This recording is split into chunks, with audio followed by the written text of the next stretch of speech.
中共中央政治局委员、中央外事工作委员会办公室主任杨洁篪与美国总统国家安全事务助理沙利文，当地时间周三在瑞士苏黎世进行了长达6个小时的会晤。杨洁篪指出，中方反对以竞争来定义中美关系，希望美方采取理性务实的对华政策。新华社的报道称，会晤是建设性的，有益于增进相互的了解。而外界也注意到，美方会后发布的新闻稿也相对积极，这表明会晤是有成果的。分析认为，美方的对华态度近期有所调整，但这种调整的空间和力度还有待观察。据新华社报道，杨洁篪同沙利文在瑞士苏黎世举行会晤，就中美关系和共同关心的国际与地区问题全面、坦诚、深入交换意见。双方同意采取行动，落实9月10号两国元首通话精神，加强战略沟通，妥善管控分歧，避免冲突对抗，寻求互利共赢，共同努力推动中美关系重回健康稳定发展的正确轨道。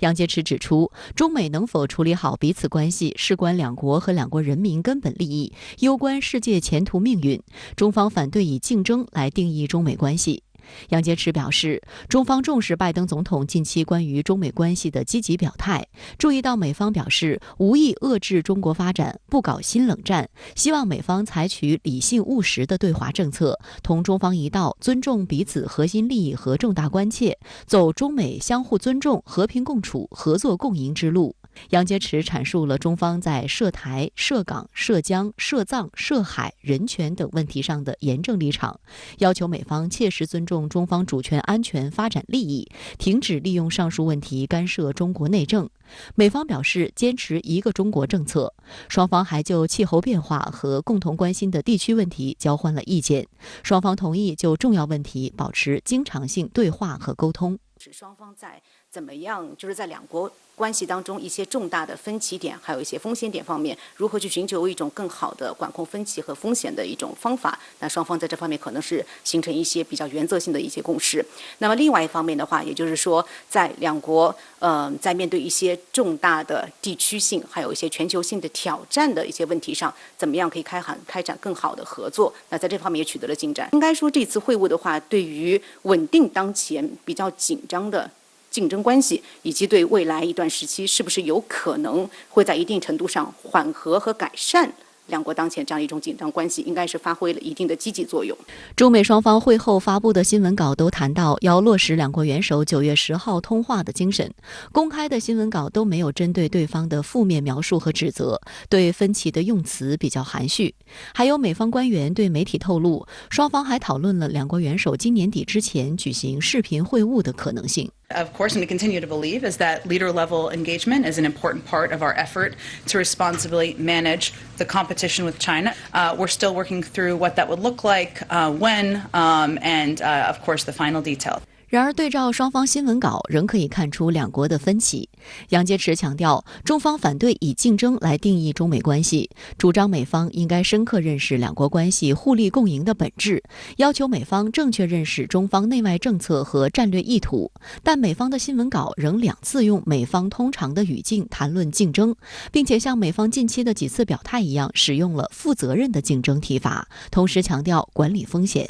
自9月10号中美元首通话以来，美方连续释放对华关系和缓信号和具体行动。9月底，美国撤销对孟晚舟的引渡要求，随后加拿大立即放人，使得前者在被非法拘押超过1000天后成功返回中国。美国贸易代表戴琪周一发表演讲，首次阐述拜登政府对华贸易政策愿景，称无意激化与中国的贸易紧张局势。第二天，美国贸易代表办公室宣布，下周2开始展开50天公众咨询，检视是否重新豁免部分中国商品关税，涉及的549项货品包括工业零件、恒温器、医疗用品、自行车和纺织品等。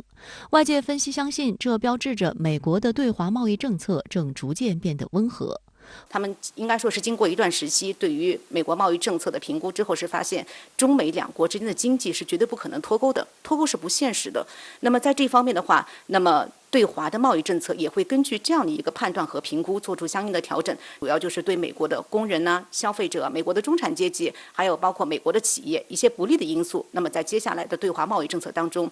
拜登政府会做出相应的调整。环球时报社评认为，美方对中美关系的战略定义以及他们对华政策的基本思路没有变，不过美方的对华态度有所调整也是明显的。文章指出，中国不做原则性让步，坚持做好自己的事情，这一根本策略在产生效果。美方总说要从实力地位出发，但恰是他的实力远远不够实现他遏制中国发展的野心。现实在一定程度上教育了华盛顿，他不得不缓和一些力有不逮的对华冲突，调整对华政策的节奏。在美国反华舆论甚嚣尘上的时候，这种调整的空间又是有限的，对外宣示尤其会受到美国国内政治逻辑的限制。所以中国人不能对拜登政府改弦更张抱有幻想，我们需用自己的坚实行动给中美关系增加我方当仁不让的牵引力。美国对于中美关系的这样的一个基本认知，以及对于对华战略的一个比如说强硬的基本思路是没有改变的，但是会在一些改善中美关系、缓和中美关系方面会做出一定的调整。那主要体现在比如说对于可能会引发两国关系当中一些带来不必要的不稳定性的一些因素这方面的话，可能会进行一定的管控，那减少不必要的冲突对抗，还有减少误判的可能性。那另外一方面的话，也是希望能够应该说是改善两国之间的一个沟通，缓和关系，那么以求双方在一些可以合作的重大问题上取得一些实际的进展。那么在高层的这样的接触这一方面，外交活动这一方面的话，也是希望能够取得一些积极的进展，在这些方面做出了一些相应的调整。今年以来，中美高层有3次线下会晤。3月18号，杨洁篪与国务委员兼外长王毅在安克雷奇同美国国务卿布林肯、总统国家安全事务助理沙利文举行中美高层战略对话。7月26号，王毅在天津会见美国常务副国务卿舍曼。同一天，外交部副部长谢锋与舍曼举行会谈。今年中美双方高层线下面对面会晤，一次在美国安克雷奇，一次在中国天津。为什么这次选择去瑞士这个第三方国家见面？从地理上来看，瑞士离中国和美国都有差不多8000公里的距离，而双方时差也都只有6个小时。微信公众号玉渊谈天认为，去第三方国家见面要讲究对等。此外，瑞士是最早得到国际社会认可的永久中立国，它在外交上采取不站边的对外政策。作为一个欧洲国家，既不属于北约，也不属于欧盟。相关话题来连线特约评论员孙兴杰。孙先生您好。中央政治局委员、中央外事工作委员会办公室主任杨洁篪与美国国家安全事务助理沙利文在瑞士苏黎世举行会晤。那么您对此有何观察呢？这次苏黎世会晤是中美元首通话精神的具体落实，也是首脑外交的延续。中美关系在元首通话之后止跌，需要双方进一步沟通和交流，推动中美关系回归正轨。第二就是这次会晤是安克雷奇会晤之后，双方外交高层又一次战略沟通。双方选择了距离相近的瑞士，体现了平等的原则。另外呢，瑞士是中立国，也是国际外交的重要节点。杨洁篪与沙利文举行了6个多小时的会谈，双方一致认为会晤是建设性的。与上一次安克雷奇会晤相比，苏黎世会晤是低调的，但同样具有战略意义。第三就是中美高层会晤取得了哪些成果呢？有媒体报道说，中美领导人在今年年底之前可能会举行视频会晤。我想这是进一步确认了元首外交在中美关系中的战略指引的角色。另外，双方事实上确立了中美关系的底线，那就是不冲突。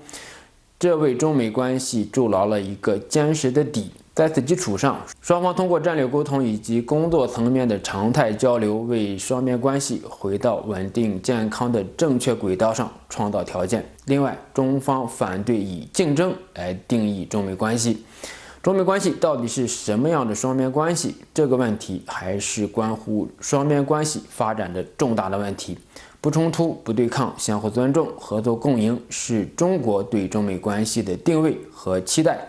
但拜登上台之后提出了所谓合作、竞争和对抗3位一体的说法，而且呢，将竞争的前面加了激烈的限定词，这是中美关系在半年多时间来持续遇阻的重要原因。这次会晤中，沙利文则用了一个比较缓和的概念 responsible competition， 也就是说负责任的竞争。我想这是美国对华认知和双边关系定位的调整。换句话说，双方在双边关系的性质认知上是趋近的，或者说是相向而行。